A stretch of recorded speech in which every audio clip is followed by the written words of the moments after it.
Bienvenidos. La semana pasada hablamos de un niño que robaba limosnas en iglesias, un adolescente que gastó el dinero de sus estudios universitarios en fiestas, bebida y lujos. Un hombre que, ante la decepción de sus padres, es enviado de Italia a Estados Unidos a recuperar la gloria pasada. Después de apostar todo su dinero en el viaje, llegar a lavar platos, ser gerente de un banco en Canadá, ser apresado en Canadá, trabajar cruzando inmigrantes italianos, ser apresado por hacerlo, después de todo eso, decide casarse. Estamos a punto de escuchar cómo es que en 6 meses, nuestro protagonista pasa de desempleado a multimillonario. Bienvenidos al episodio 6, La fabulosa vida de Carlo Ponzi, segunda parte. Es un podcast sobre maestros de disfraz, criminales de cuello blanco, ladrones, falsificadores y asesinos en búsqueda de fortuna.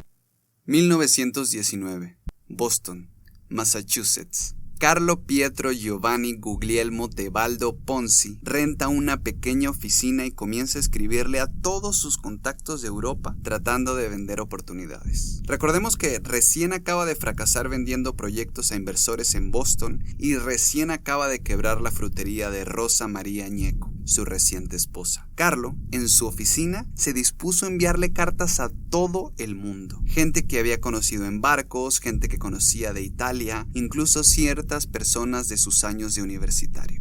Pero una semana llegó la carta que cambiaría la vida de Carlo por completo. La carta en sí no tenía nada fuera de lo común. La enviaba una compañía española preguntando por el catálogo de publicidad. Además de la carta, la compañía enviaba un cupón de respuesta internacional, algo que Carlo nunca había visto en su vida. Luego lo guardó y con el pasar de los días fue preguntando a sus conocidos, viendo qué información podía obtener. Algo en ese objeto le había despertado curiosidad. Se trataba de un cupón que permitía que el destinatario enviara su respuesta desde otro país, sin ningún costo, solo utilizando el cupón. El cupón de respuesta internacional era determinado por el país que enviaba la carta, es decir, su precio.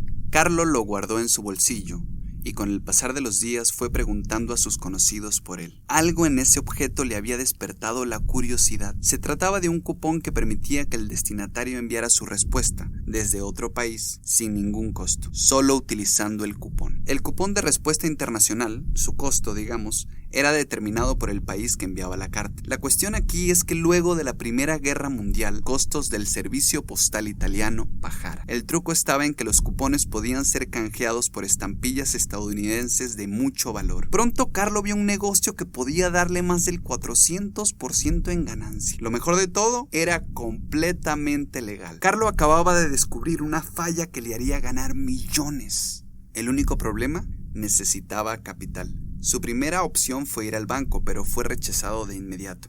Su segunda fue ir con inversores, contactos de él, y ofrecerles doblar su inversión en 90 días. Recordemos que en este tiempo los bancos pagaban solo un 5% de interés anual.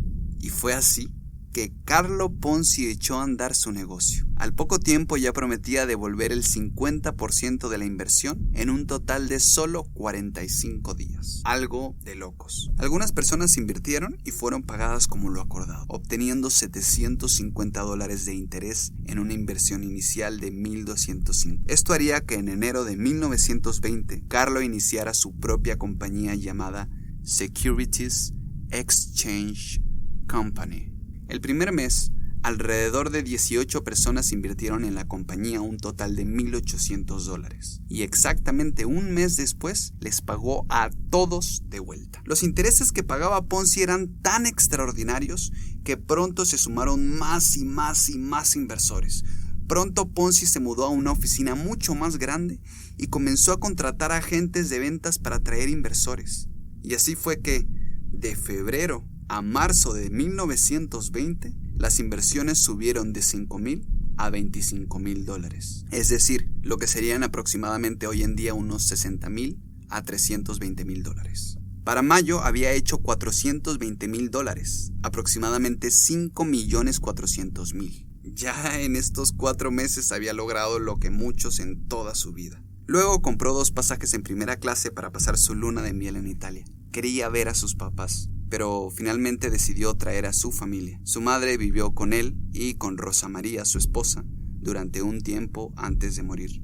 Parece que su madre, Imelda, finalmente vio a su hijo recuperar la gloria pasada. Para comienzos de julio, Carlo Ponzi estaba ganando 1 millón por semana. Para mediados de julio estaba ganando 1 millón por día. La gente empezó a hipotecar su casa y a invertir los ahorros de toda su vida. El problema era que todo esto era legal, o por lo menos eso creían los inversores. Resulta que Carlo nunca hizo ningún esfuerzo por generar dinero legítimo y, desde hace ya 6 meses, su operación consistía en pagar a viejos inversores con el dinero de los nuevos, generando de esta manera un círculo que se retroalimentaba a sí mismo. Esto a Carlo no le importó y comenzó a vivir en lujo.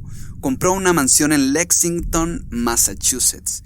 Tenía cuentas millonarias en bancos de Nueva Inglaterra y compró uno de los mejores carros de la época. Lamentablemente, la gente de Boston comenzó a sospechar cómo alguien se hace millonario de la noche a la mañana. Fue el 11 de agosto de 1920, casi 6 meses después de haber empezado su esquema, que todo se derrumbó para Carlo Ponzi. El diario The Post publicó en su primera página las actividades criminales del Ponzi de hace 13 años, en Canadá. En ese momento, uno de los bancos en los que Carlo tenía la mayor parte de su dinero congeló sus cuentas por irregularidades. Y así fue que la mañana del 12 de agosto de 1920, Carlo Ponzi sucumbió ante las autoridades. Lo acusaron de fraude postal, entre otros cargos, y lo dejaron salir bajo una fianza de $25,000. Ahora, lo gracioso es que fue recapturado de inmediato por el cargo de robo y fue dejado en libertad cuando pagó otra fianza de $10,000. Luego, el mismo Estado, por miedo a que Ponzi volviera a salir en libertad, declaró que aunque volviera a pagar la fianza, encontrarían otros cargos para imputarle. El 1 de noviembre, gracias a la insistencia de Rosa María Ñeco, su esposa, Carlo Ponzi se declaró culpable y fue sentenciado a 5 años en prisión federal. Al parecer fue liberado tras solo 3 años y medio y de inmediato fue acusado, de nuevo, de robo en otros 22 estados. En octubre de 1922, Carlo fue condenado por 10 cargos relacionados al robo. Como le habían congelado todas sus cuentas, Ponzi no tenía cómo pagar y decidió ser su propio abogado. En septiembre de 1925, Ponzi salió bajo fianza. De nuevo. Esta vez se mudó a Florida y comenzó a venderle a inversores pequeñas porciones de tierra. Les prometía ganancias de hasta 200% en 2 días. Pero en septiembre de 1926 lo condenaron a 1 año en la prisión de Florida por violar las leyes de seguridad y confianza. Ponzi apeló y fue dejado en libertad tras pagar otra fianza de $1,500. Ahora lo que hizo es algo inmejorable. Rapó su cabeza, se dejó crecer un bigote y se sumó a un barco mercante rumbo a Italia. Lamentablemente, le dijo su nombre a uno de los tripulantes, el chisme se corrió, pronto fue reconocido y lo entregaron a las autoridades, donde lo apresaron y lo llevaron de vuelta a Massachusetts para ser encarcelado por otros 7 años. Ponzi salió de prisión en 1934. Ahora tenía 52 años y, a pesar de sus intentos, no logró evitar que fuera deportado a Italia. Ponzi había perdido todo el carisma y la energía que antes lo había caracterizado. Rosa María se quedó en Estados Unidos y se divorció de Carlo en 1937. Carlo estuvo cambiando de estafa a estafa en Italia, pero todas fueron de muy poca ganancia. Eventualmente consiguió mudarse, irse hasta Brasil y conseguir trabajo, pero fue despedido al poco tiempo, ya que la aerolínea cerró operaciones. Por primera vez no lo despidieron por su culpa, pues. Durante este tiempo que trabajó en Brasil, Ponzi escribió su autobiografía. Luego de un infarto en 1941, su salud quedó debilitada y para 1948 estaba completamente ciego. Una hemorragia cerebral paralizó sus ambos brazos. Durante sus últimos días, Carlo estuvo en el Hospital de Caridad de Río de Janeiro y antes de morir, el 18 de enero de 1949, concedió una entrevista en la que dijo, cito, «Incluso, aunque ellos nunca obtuvieron nada de esto, era barato a ese precio. Sin malicia pensada de antemano, les di el mejor espectáculo que ellos hayan presenciado en ese territorio. El mejor espectáculo desde los peregrinos. Seguro que valdría al menos unos 15 millones verme poner todo en marcha de nuevo». Gracias por escuchar la segunda parte de La fabulosa vida de Carlo Ponzi. Pueden seguirnos en todas las redes sociales como Los Estafadores Podcast. Escúchenos todos los martes en su app de podcast favorita. Esta es una historia espectacular, me emociona, me motiva, obviamente desde otro punto, ¿no? Intentemos hacer las cosas bien, pero llevar todo hasta ese nivel de compromiso, a ese nivel de resiliencia, de no rendirse, de salir de cárcel y volver a intentar, me parece algo increíble. Y bueno, para cerrar, como diría Bernie Madoff, recuerden que todo el gobierno es un esquema Ponzi.